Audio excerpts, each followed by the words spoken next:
What is good, Ninja? OG over here from Player Essence, and welcome to the PE Nintendo Switch and Gaming News video. Today, we have some awesome topics for you guys. A big old huge interview on Xenoblade Chronicles 2, Ubisoft commenting on Nintendo Switch sales, and so much more. So let's go ahead and get right into it. So Ubisoft is very happy with Nintendo Switch sales, and more games are on the way from the publisher. Now, Ubisoft has come out with a few Nintendo Switch titles so far. Nothing too crazy, but we did get some good stuff. The publisher got things started in a big way with Just Dance 2017. A lot of Just Dance fans out there, but things even heated up more when Mario plus Rabbids Kingdom Battle came out. That game did really well for Ubisoft, and they actually accounted for up to 20% as far as Nintendo, 20% of Ubisoft's earnings when it came to this past quarter. So really good stuff there. Rayman Legends Definitive Edition, Uno, the digital release just got released as well, and then you also have to look at Monopoly on the Nintendo Switch. So all of those games are all from Ubisoft this year, with Mario plus Rabbids being the big one. Now, Ubisoft commented on the status of Nintendo Switch sales during its financial call this past week, and CEO Yves Guillemot was really happy about the Nintendo Switch. He said he was actually very happy about it, in quotations, as far as the sales of the console, and said that more titles will be coming to the system. Now, Guillemot did not kind of specify like when that would be happening. Would it be this year? Would it be next year? But I'm guessing that it's going to be next year, considering they already have at least 4 titles, I think, this year. We still need to see Steep.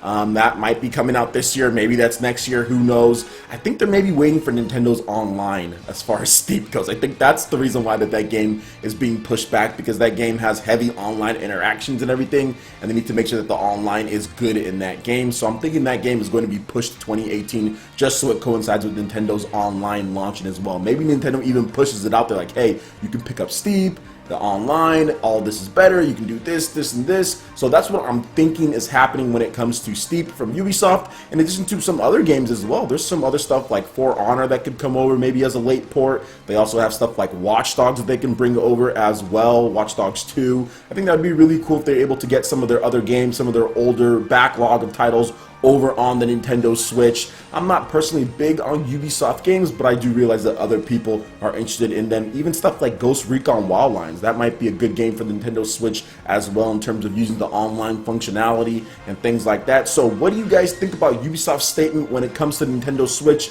Have you been playing any of Ubisoft's games on the Nintendo Switch? I know Monopoly, as far as Best Buy Black Friday, that's going to be $20 over there at Best Buy. So I'm probably going to be picking that up at Best Buy on Black Friday as far as that weekend goes. So what do you guys think about all this news here? Let me know your thoughts in the comment section below. Alright, and moving into the next article here, Marvelous is planning new titles in addition to older games for the Nintendo Switch. So tying in with the latest financial results that seem to be going on from pretty much every single company, Marvelous has now came out and commented on future plans for the Nintendo Switch, and things are definitely looking up. Now, the company said that they both have older projects that are in the works, in addition to brand new projects as well that are planned for the Nintendo Switch. Now, Fate Extella, the Umbriel Star, was ported over to the Switch recently, this past summer. A lot of people really did like that game. It's kind of a unique take on the whole Warriors style franchise RPG, and Marvelous also confirmed that there will be some new stuff, and plus Story of Seasons, that game is also coming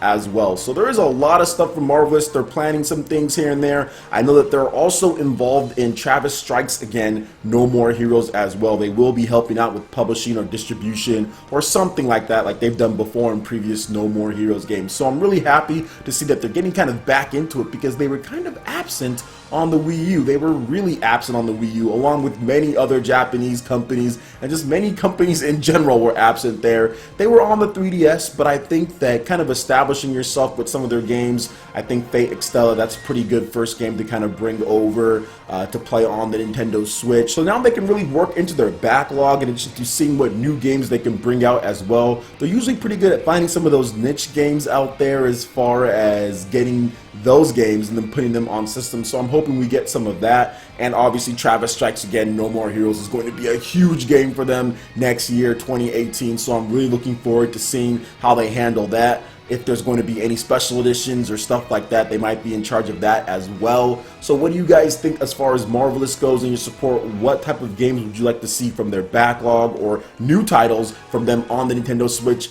Let me know your thoughts in the comment section below. Alright, and moving into the final article here, Xenoblade Chronicles 2 developers talk about the art style, past series relations, world size, gameplay length, and what's next for the company. And shout outs to Game Informer and Nintendo Everything for this interview as far as wrapping everything up. There was a lot of stuff to go over, so let's go ahead and get right into it here. So they talked about the art style first, and here's what the Xenoblade 2 developers had to say. Quote, "We felt that Xenoblade Chronicles 1 and X, the facial expressions were kind of a little bit hard, a little bit stiff, robotic, be it that some people were saying.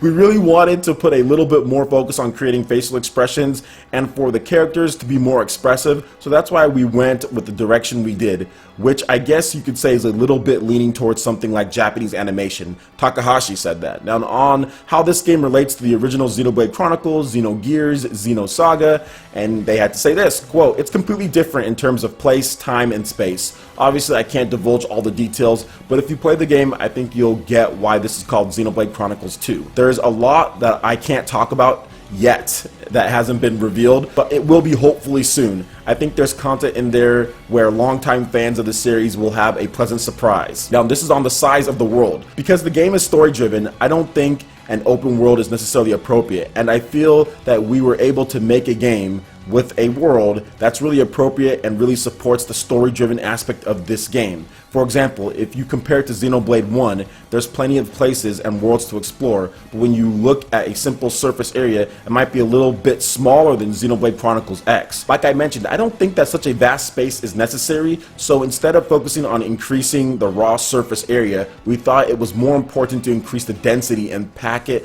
with as much variety in design as possible, and for people to be able to enjoy the changing landscapes as they traverse and explore the world. Now, on the game length, here's what he had to say. The game has 10 chapters. At chapter 4, Game Informer was around the 45-hour mark. Yikes, 45 hours at chapter 4. This is a pretty big game. As you may or may not have expected, the playtime required to beat this game is a little bit on the high side. If you just play the main storyline, there's still enough to probably be comparable to Xenoblade 1, but like in past Xeno series, if you were just playing the main story, there might be times you encounter a boss or an enemy that's actually a little bit too tough or very tough for you to beat. I strongly recommend taking side roads, taking the time to explore different areas, defeating monsters, picking up items, leveling up your characters, and doing quests. Now on the future for the studio when it comes to Monolith Soft. Now moving forward, if we do another story-driven Xenoblade game, I was thinking I'd like to keep the numbering going. Now that we've gone through the process of development, we're in a spot now where we're beginning to think about what we want to do next. We'll really be keeping our ears to the ground to see what the fans are wanting, what they're looking forward to. We've enjoyed the collaboration with Nintendo so far. We are thinking about where to go next, and that's where we are right now. This is one of the other Xenoblade Chronicles 2 developers, so this is very interesting to hear what they had to say here. This is a massive game when it comes to content inside of it. They wanted to make it dense, a little bit more packed. That was the complaints that some people had about Xenoblade Chronicles.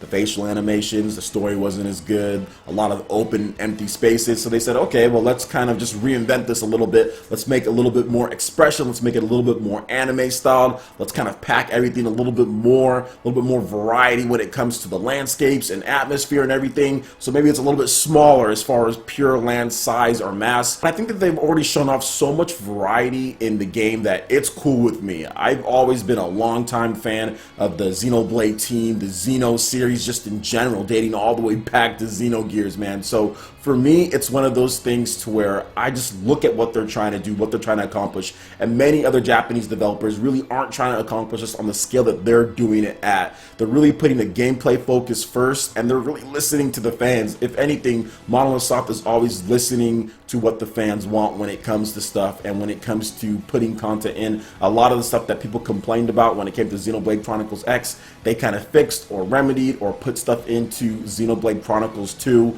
For me, I'm going to be so happy that I'm going to be able to play this game portably. Seriously, this is like a blessing that I'm going to be able to play this line down, because there's going to be so many hours that I'm just going to be grinding away when it comes to battles and when it comes to side quests. Because yeah, if you've played a Xeno game before, you definitely need to do side quests or you're going to get bopped at some point by a boss or something like that. So Really cool to hear them say that. But at the chapter 4 mark, 45 hours on the playthrough. Absolutely incredible. So what do you guys think about Xenoblade Chronicles 2 on the Nintendo Switch? Are you guys excited for this game? What did you find interesting about this interview? Let me know in the comment section below. Alright, Ninja, that wraps it up for this video here. Go ahead and check out the links in the description below. We've got Facebook, we've got Twitter. Go ahead and give us a like and a follow on our social media. Really helps us spread the content of Player Essence across the internet in addition to YouTube. Also, make sure you check out our brand new YouTube live gaming page and our Patreon page as well, and consider supporting Player Essence. When you do so, it gets you access to all sorts of cool prizes. We have live streams, Discord voice chat, and more. So check out the links in the description below and consider supporting Player Essence right here on YouTube. Also, make sure you hit that like button if you did like this video. Lets me know you guys want more content like this going forward in the future.